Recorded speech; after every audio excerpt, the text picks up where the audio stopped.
Es tracta d'un recurs local, sostenible i de proximitat que ens permet certa independència de les necessitats climàtiques, per tant, de la pluja. L'aigua regenerada que produïm a l'era del Baix Llobregat s'utilitza per diferents usos. S'utilitza pel reg de parcs i jardins i per usos urbans, com el baldeig de carrers o la neteja de clavegueram, també per reg agrícola, per la recàrrega indirecta de l'aqüífer, per la barrera contra la intrusió salina, que genera una sobrepressió hidràulica que preserva l'entrada d'aigua de mar a l'aqüífer i, per tant, millora la qualitat de l'aigua continguda en l'aqüífer, i també com a aigua prepotable. Per nosaltres l'aigua regenerada realment és importantíssima a la part baixa tant de Gavà i Viladecans, perquè sense aquesta aigua, aquí on estem veient aquests camps, estarien a veure si plovia o no plovia. I afortunadament nosaltres l'hem pogut salvar perquè hem tingut aquesta aigua contínua de la depuradora que ens ha fet aquesta aigua regenerada, poder regar les plantes que tenim, poder-les portar a terme i poder-les collir. El més important no és plantar, l'important és poder collir. I amb això tenim assegurat el 80% de les plantacions que s'han fet aquí al Delta del Llobregat. L'aigua regenerada prepotable és una qualitat d'aigua que produïm aquí a l'era del Baix Llobregat, que la impulsem riu amunt fins a 8 quilòmetres per sobre de la captació de Sant Joan d'Espí, de la potabilitzadora de Sant Joan d'Espí, i aquesta aigua barrejada amb l'aigua superficial del medi és captada a l'ETAP com a recurs d'aigua per produir aigua potable.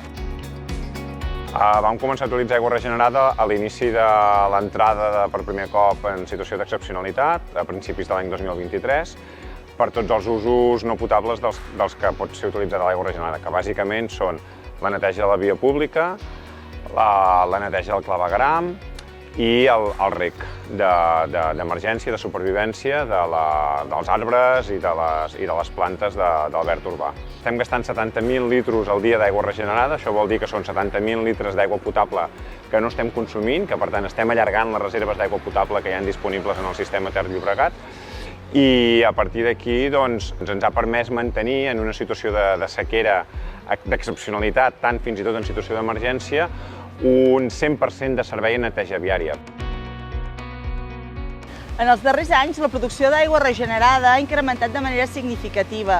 Així, per exemple, l'any 2021 vam produir 37,9 hectòmetres cúbics l'any i, en canvi, l'any 2023 vam arribar a 57,9 hectòmetres cúbics. Aquest increment és degut a les exigències de la pròpia sequera i també a la robustesa de les instal·lacions que operem a Aigües de Barcelona. L'aigua regenerada és un recurs que hem d'utilitzar, hem de potenciar.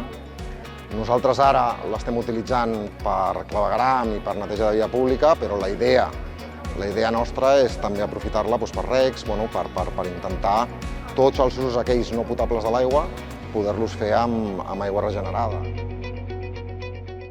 L'aigua reutilitzada prepotable ha arribat a representar el 25% de l'aportació de recurs per potabilitzar i servir aigua de xarxa a l'àrea metropolitana de Barcelona. Aigües de Barcelona està al nostre costat perquè és importantíssim, jo crec, per la pagesia, tenir un element bàsic que és l'aigua.